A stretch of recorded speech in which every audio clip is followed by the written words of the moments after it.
সেদিন প্রচণ্ড ঠান্ডা পড়েছিল। বাইরে ছিল হাড় কাঁপানো ঠান্ডার প্রবল বাতাস। আমার ঘরের জানালা ঠিকমতো বন্ধ হচ্ছিল না, তাই আমার ভাগ্নি এসে বলল, মাম, আমি আজ আপনার ঘরে থাকতে চাই। তার কথা শুনে আমি তাকে আমার বিছানার একপাশে জায়গা করে দিলাম। রাত গভীর হতে তাপমাত্রা আরও কমতে শুরু করল।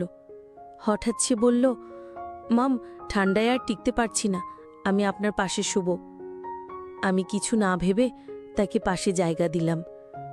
তারপর মাঝরাতে হঠাৎ সে আমাকে, আমি অর্পিতা, আমি দেখতে অনেক সুন্দর ছিলাম, গায়ের রং ছিল একদমই ফর্সা, নিজের শরীরের অনেক যত্ন নিতাম, তাই আমার তেমন বয়স বোঝা যায় না।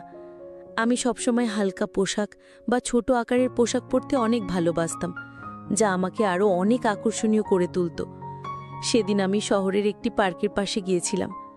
পার্কের পার্কিং এলাকায় অনেক ভিড় ছিল। আমি একটু এগিয়ে দেখি আমার পুরনো বান্ধবী সেখানে দাঁড়িয়ে আছে, আর তার ছেলে পাশে বসে রয়েছে। তার চেহারা দেখে মনে হলো হয়তো সে কোনো দুর্ঘটনার শিকার হয়েছে। আমি তৎক্ষণাৎ তাকে গাড়িতে তুললাম এবং হাসপাতালে নিয়ে গেলাম।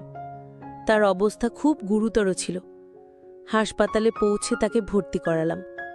ফর্ম পূরণ করার পর যখন আমি তার ছেলের পাশে বসলাম, তখন সে আমার দিকে তাকিয়ে মৃদু হেসে বলল, আপনি আমাদের জন্য যেন একজন দেবদূত হয়ে এসেছেন, ধন্যবাদ। ছেলেটির বয়স 15 হবে। সে হয়তো তখনও আমাকে চিনতে পারেনি। আমি তাকে বললাম, আমি তোমার মায়ের পুরনো বন্ধু। আমার এই কথা শুনে সে একটু স্বস্তি পেল। এরপর আমি তাদের পাশে থেকে যতটা সম্ভব সাহায্য করার চেষ্টা করলাম। সেদিনের সেই মুহূর্ত আমার জীবনে খুবই স্মরণীয় হয়ে থাকবে। এটা আমাকে আরও একবার মনে করিয়ে দিয়েছে জীবন কতটা অনিশ্চিত, আর সাহায্যের হাত বাড়িয়ে দেওয়া কতটা জরুরি। আমার নাম ঈশান। আমি সেদিন তোমার সঙ্গে দেখা করতে যাচ্ছিলাম, কিন্তু পথে একটি মর্মান্তিক ঘটনা ঘটে গেল। আমার বান্ধবীর ছেলে বলল, হাসপাতালে পৌঁছে যখন তোমার মায়ের খবর জানতে চাইলাম, তখন তুমি ভয় আর অশ্রুতে ভেঙে পড়েছিলে। আমাকে জড়িয়ে ধরে তুমি কাপা গলায় বলেছিলে, মাম, মা তো ঠিক হয়ে যাবেন, তাই না? ডাক্তাররা তোমাকে ভেতরে নিয়ে গেল কেন? মায়ের কিছু হবে না তো? তার এই প্রশ্নগুলো যেন আমার হৃদয়কে বিদ্ধ করছিল। আমি তার মাথায় হাত রেখে বললাম, চিন্তা করো না, আমরা সবাই তোমার মায়ের পাশে আছি, কিচ্ছু হবে না। আমার কথা শুনে সে একটু শান্ত হলো। কিছুক্ষণ পর ডাক্তার বাইরে এলেন এবং আমাকে একান্তে তার কেবিনে ডেকে নিলেন। আমি আশঙ্কার সাথে তার কথা শুনছিলাম। ডাক্তার জানালেন তার মায়ের মাথায় আঘাত লেগেছে, আর সেই আঘাতের কারণে তিনি কোমায় চলে গেছেন। তার কথা শুনে আমি স্তব্ধ হয়ে গিয়েছিলাম। ডাক্তার আমাকে জানালেন যে আমার বন্ধু বৈশালীকে পুরোপুরি সুস্থ হতে সময় লাগবে কয়েক দিন, কয়েক মাস বা এমনকি কয়েক বছরও। তার অবস্থার গুরুত্ব বিবেচনা করে তাকে আইসিইউতে রাখা হয়েছে। ডাক্তারদের কথা শোনার পর আমি বাইরে এসে বৈশালীর ছেলের সঙ্গে কথা বললাম। তাকে বললাম, ডাক্তার বলেছেন তোমার মায়ের চিকিৎসা চলবে, আর তাকে কিছুদিন হাসপাতালে থাকতে হবে। আমার কথা শুনে সে উদ্বিগ্ন হয়ে বলল, তাহলে আমি কোথায় থাকব? মা যদি এখানে থাকেন, আমি একা কিভাবে থাকব? আমি তাকে আশ্বস্ত করে বললাম, তুমি চিন্তা করো না, যতদিন তোমার মা সুস্থ না হন তুমি আমার সঙ্গেই থাকবে। তোমার মায়ের জন্য হাসপাতালের সমস্ত দায়িত্ব আমি নেব, কারণ সে আমার খুব কাছের একজন বন্ধু। এরপর আমি জানতে চাইলাম, তোমার বাবার কথা কি ভাবছ? তিনি কোথায় আছেন? সে মাথা নিচু করে বলল, মায়ের সঙ্গে বাবার ঝগড়া হয়েছিল, তারপরে মা রাগ করে আমাকে নিয়ে এখানে চলে এসেছিলেন। আমি বাবার কাছে ফিরে যেতে পারবো না, কারণ তার কাজ বাইরে, আর তিনি এখন কোন গ্রামে আছেন তাও জানি না। এমনকি আমি নিজেও তার সঙ্গে দূরত্ব বজায় রেখেছি। হয়তো তিনি আমার ওপর রাগ করেছেন। আমি তাকে বললাম, তুমি এসব নিয়ে চিন্তা করো না, যতদিন তোমার মা সুস্থ না হন তুমি আমার সঙ্গেই থাকবে, আমরা একসঙ্গে সব কিছু সামলাবো। তারপরে আমরা দুজনেই হাসপাতালের পরিবেশে থাকতে পারছিলাম না, তাই আমি একজন নার্সের সঙ্গে কথা বললাম এবং তার সাহায্য চাইলাম, যাতে বৈশালীর চিকিৎসার প্রক্রিয়া সঠিকভাবে এগিয়ে যায়। বৈশালীর চিকিৎসার দায়িত্ব নেওয়ার পর বুঝতে পারলাম হাসপাতালে দীর্ঘ সময় থাকা আমার পক্ষে সম্ভব নয়, কারণ আমার কাজের দায়িত্ব ছিল। তাই আমি তার ছেলে ঈশানকে আমার বাড়িতে নিয়ে এলাম। বাড়ি আসার পথে তার জন্য কিছু প্রয়োজনীয় পোশাক কিনে দিলাম, কারণ তার কাছে তেমন কিছুই ছিল না। সেদিন ঈশান খুবই মনোমরা ছিল। রাতে আমি অনেকবার তার রুমের সামনে গিয়ে দেখেছি সে কেমন আছে। জানতাম সময়ের সঙ্গে সঙ্গে সে স্বাভাবিক হয়ে উঠবে। পরের কয়েকদিন আমি তাকে হাসপাতালে নিয়ে গিয়ে তার মায়ের সঙ্গে দেখা করিয়েছিলাম। এছাড়া বৈশালীর দেখভালের জন্য আমি হাসপাতালের নার্সদের সঙ্গে কথা বললাম এবং তাদের সাহায্যের জন্য অর্থ প্রদান করলাম, কারণ প্রতিদিন সেখানে যাওয়া আমার পক্ষে সম্ভব ছিল না। ধীরে ধীরে ঈশান আমার বাড়ির পরিবেশে মানিয়ে নিতে শুরু করল। তবে বাড়িতে দীর্ঘ সময় কাটাতে গিয়ে সে একটু একঘেয়েমিতে পড়ে যাচ্ছিল। আমি তাকে বললাম, ঈশান, পরের বছর তোমার কলেজ শুরু হবে, তোমার শরীরও ভালো আছে, তুমি যদি চাও তাহলে জিমে ভর্তি হতে পারো। আমার পরিচিত একটি ভালো জিম আছে, সেখানে তোমার ভর্তি করিয়ে দিতে পারি। এছাড়া তুমি ডান্স ক্লাস বা মিউজিক ক্লাসেও যোগ দিতে পারো। এতে তোমার সময় ভালো কাটবে এবং একঘেয়েমিও দূর হবে।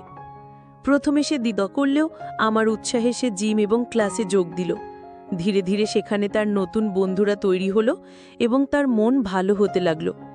ঈশান এখন নিজের জন্য আরও যত্ন নেওয়া শুরু করল। জীবন নিয়ে তার দৃষ্টিভঙ্গি ধীরে ধীরে বদলে যাচ্ছিল। আমার মনে হলো সে কেবল তার শৈশবের কঠিন সময়গুলো কাটিয়ে উঠছিল এবং তার সামনে একটি নতুন ভবিষ্যৎ অপেক্ষা করছিল। ঈশান ধীরে ধীরে আমার জীবনে একটি গুরুত্বপূর্ণ অংশ হয়ে উঠছিল। সে শুধু আমার কথা শুনত না, আমার প্রতিটি কাজেও সাহায্য করত। আমি দেখলাম জিমে যাওয়ার জন্য তার শরীরের সঠিক যত্ন নেওয়া খুবই জরুরি। তাই আমি প্রতিদিন তার জন্য পুষ্টিকর খাবারের ব্যবস্থা করতাম। এক রাতে আমি ঈশানের ঘরে দুধ নিয়ে যাচ্ছিলাম। হঠাৎ দরজার সামনে আমার পা পিছলে গেল এবং আমি মেঝেতে পড়ে গেলাম। ঈশান দ্রুত ছুটে এলো। সে আমাকে সাহায্য করে দাঁড় করালো এবং নিজের ঘরে নিয়ে গিয়ে আমাকে বিছানায় শুয়ে দিল। তার এই সাহসিকতার যত্নশীলতা দেখে আমি অবাক হয়ে গিয়েছিলাম। সে আমার হাত থেকে পড়ে যাওয়া দুধ পরিষ্কার করল এবং তারপর খুব যত্ন সহকারে আমার পায়ে মালিশ করতে শুরু করল। আমি তার দিকে তাকিয়েছিলাম। একটি 15 বছরের ছেলের মধ্যে এতটা পরিপক্কতা আমি কখনো ভাবিনি। আমার বয়স তখন 32। জীবনে এমন একজন মানুষ আগে কখনো দেখিনি যে এতটা যত্নশীল আর দায়িত্বশীল। ঈশান তার বয়সের তুলনায় অনেক বেশি পরিণত ছিল। তার কাজ করার ধরন, তার দায়িত্ববোধ সবকিছুতেই একটা বিশেষত্ব ছিল। পায়ে মালিশ করার সময় আমি মৃদু হেসে বললাম, ঈশান, আমি তো তোকে সবসময় ছোট মনে করতাম, কিন্তু আজ তুই প্রমাণ করলি যে তুই কতটা দায়িত্ববান। তোর এই পরিত্যক্ত আচরণ আমাকে সত্যিই অবাক করেছে। সেদিন আমি প্রথম বুঝলাম মানুষের বয়স নয়, তার মন আর কাজ করার দক্ষতাই তাকে আলাদা করে তোলে। ঈশানের এই যত্নশীলতা আমার জীবনের নতুন সম্পর্কের ভিত্তি তৈরি করল, যা শুধুই বিশ্বাস আর পারস্পরিক সম্মানের ওপর দাঁড়িয়েছিল। ঈশান ধীরে ধীরে তার জীবনকে নতুন পথে নিয়ে যাচ্ছিল। তার জিমে যাওয়া আর নিয়মিত পুষ্টিকর খাবার গ্রহণের ফলে সে শরীরের শক্তি আর মনে আত্মবিশ্বাস অর্জন করছিল। একদিন মজা করে আমি তাকে বললাম, ঈশান, এত শক্তি তোর কোথা থেকে আসে? তুই কি খাস যে এত তাড়াতাড়ি এত শক্তিশালী হয়ে গেছিস? সে হেসে বলল, মাম, আমি এখন আর ছোট নেই, আমি বড় হয়ে গেছি। তুমি এবং আমার মাকে যেভাবে সাহায্য করেছেন তার জন্য আমি তোমার কাছে চিরকৃতজ্ঞ। আমি এখন তোমার জন্য কিছু করতে চাই। তার এই কথাগুলো আমাকে স্পর্শ করল। ঈশান তার কৃতজ্ঞতা প্রকাশ করার পাশাপাশি আমাকে সম্মানও করছিল। এরপর সে আমাকে বলল, মাম, যদি তোমার আপত্তি না থাকে আমি রাতে তোমার ঘরে থাকতে পারি। যদি তোমার কোনো সাহায্যের প্রয়োজন হয় আমি পাশে থাকব। ঈশান সত্যিই খুব যত্নশীল আর সাহায্যপ্রবণ ছিলে। আমি তার প্রস্তাবে সম্মতি দিলাম। বাড়িতে আমি একাই থাকতাম, তাই আরামের জন্য হালকা পোশাক পরার অভ্যাস ছিল। ঈশান বাড়িতে থাকার সময়ও আমি আমার স্বাভাবিক অভ্যাসে কোনো পরিবর্তন আনিনি। রাতে ঈশান মৃদুস্বরে বলল, মাম, আমাদের জিম ক্লাসে অনেক মেয়ে আসে যারা স্টাইলিশ পোশাক পরে, কিন্তু আমি কখনো তাদের নিয়ে তেমন কিছু ভাবিনি, কারণ তারা তোমার থেকে তুলনামূলকভাবে কম সুন্দর মনে হয়। তুমি সত্যি খুব সুন্দর। তোমার পরা পোশাক সবসময় তোমার ব্যক্তিত্বকে আরও আকর্ষণীয় করে তোলে। তার এই সোজাসাপটা এবং প্রশংসাসূচক কথা শুনে আমি মৃদু হেসে বললাম, তোর কথা শুনে ভালো লাগলো ঈশান। সেদিন আমি বুঝলাম ঈশান শুধু শারীরিকভাবে নয়, মানসিকভাবেও অনেক পরিণত হয়েছে। তার এই প্রশংসা এবং কৃতজ্ঞতার অনুভূতি আমাদের সম্পর্ককে আরও গভীর ও বিশ্বাসভিত্তিক করে তুলল। একদিন সন্ধ্যায় ঈশান আমার কাছে এসে বলল, মাম, তুমি আমার জন্য যা করেছ তার জন্য আমি সত্যি কৃতজ্ঞ। আমি মৃদু হেসে তার মাথায় হাত বুলিয়ে বললাম, তুই এত প্রশংসা করিস না, এখন ঘুমিয়ে পড়, সকালে তোকে ক্লাসে যেতে হবে আর আমাকে অফিসে। ঈশান মিষ্টি হেসে আমাকে জড়িয়ে ধরে বলল, ধন্যবাদ মাম। তার এই আলিঙ্গনে ছিল গভীর কৃতজ্ঞতা। আমি তার এই অনুভূতিতে মুগ্ধ হলাম, কিন্তু আমার মনে হলো এটা শুধুই তার ভালোবাসার যত্নের বহিঃপ্রকাশ। পরের দিন সকালে আমি অফিস যাওয়ার আগে ঈশানকে তার ক্লাসে নামিয়ে দিলাম। সে সকালবেলায় ক্লাসে যেত আর বিকেলে জিমে। দিনগুলো এইভাবেই চলছিল, কিন্তু কয়েকদিনের মধ্যে আমি লক্ষ্য করলাম ঈশানের আচরণ কিছুটা বদলে গেছে। বিকেলে যখন আমি তাকে জিম থেকে আনতে যেতাম, তখন সে তার বন্ধুদের সঙ্গে কথা বলতো, কিন্তু আমাকে দেখার সময় তার চোখে একটু অস্বস্তি লক্ষ্য করতাম।